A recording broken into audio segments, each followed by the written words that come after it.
वक्त की बड़ी खबर आपको जल्दी से दे देते हैं। कीव में लगातार बज रहे हैं सायरन।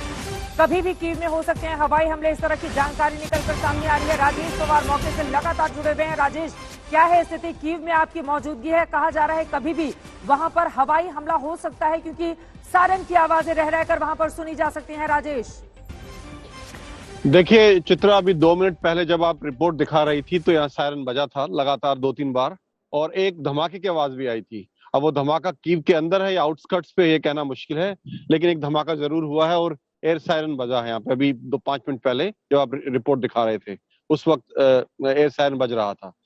लेकिन मुझे नहीं लगता कि अभी, क्योंकि ह्यूमैनिटेरियन कॉरिडोर अनाउंस किया हुआ रशिया ने कि वो इसके ऊपर कोई हवाई हमले कीव के ऊपर आज करेगा। और मैं आपको ये भी जानकारी दे दूं कि आज इंडियन एम्बेसी ने एक और एडवाइजरी जारी की है कि जो इंडियंस रह गए हैं अभी यहाँ पर कीव में, वो इस ह्यूमैनिटेरियन सीजफायर का फायदा उठा के निकल जाएं कीव से जल्दी, चाहे वो ट्रेन के माध्यम से या ट्रेन या बस या टैक्सी के माध्यम से, लेकिन वो कीव छोड़ दें। ऐसा एडवाइजरी इंडियन एम्बेसी ने आज जारी किया है। चित्रा, लगातार एक के बाद एक एडवाइजरी और जैसा कि जानकारी दे रहे हैं राजेश, कीव में मौजूद है, उनका ये कहना है कि सायरन भी बजा है और धमाके की आवाज भी सुनी गई है। राजेश के पास मैं फौरन जाऊंगी, लेकिन उसके पहले इरपिन चलते हैं। श्वेता सिंह वहां से हर एक जानकारी आप तक पहुंचाती हुई। श्वेता, इरपिन में इस वक्त क्या स्थिति बनी हुई है? आप कहां पर हैं? आज दिन भर क्या हुआ है? इरपिन से क्या बड़ी खबर? सड़कों पर हूँ और नहीं चित्रा, मैं इस समय कीव की ही सड़कों पर हूँ और बूचा के इलाके में हम आज गए थे। इरपिन का जो हिस्सा हमने आपको दिखाया, वहां पर जो ब्रिज है उसे यूक्रेन की सेना ने ही उड़ा दिया ताकि अगर एडवांसिंग फोर्सेस बढ़े तो उनका रास्ता रुके कुछ देर तक के लिए। अब सैन्य क्रम जिस तरीके से होता है उसमें हम समझते हैं कि वो एक ब्रिज जरूर बना सकते हैं, लेकिन कम से कम कुछ घंटों के लिए उन्हें वहां पर रोक पाना संभव हो पाएगा।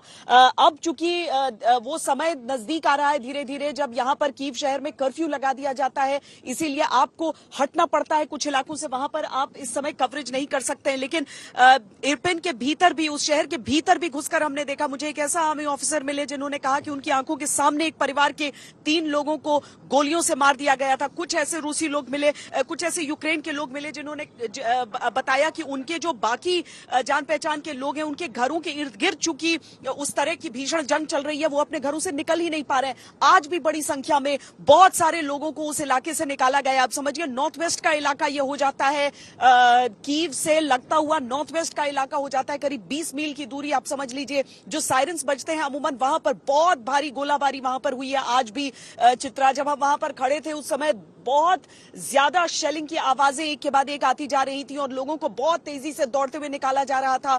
जो बुजुर्ग थे उनको अपने हाथों से उठाकर जो सैनिक थे वो निकाल रहे थे, जो उनका थोड़ा बहुत सामान था उसे अपने हाथों में लेकर निकाल रहे थे, क्योंकि ब्रिज को उड़ा दिया गया है और उस शहर से निकालना था लोगों को। तो नदी जो चल रही है उसके साथ एक बहुत कच्ची सी पगडंडी बनाई गई है ताकि उसके ऊपर से लोग होते हुए निकल पाए।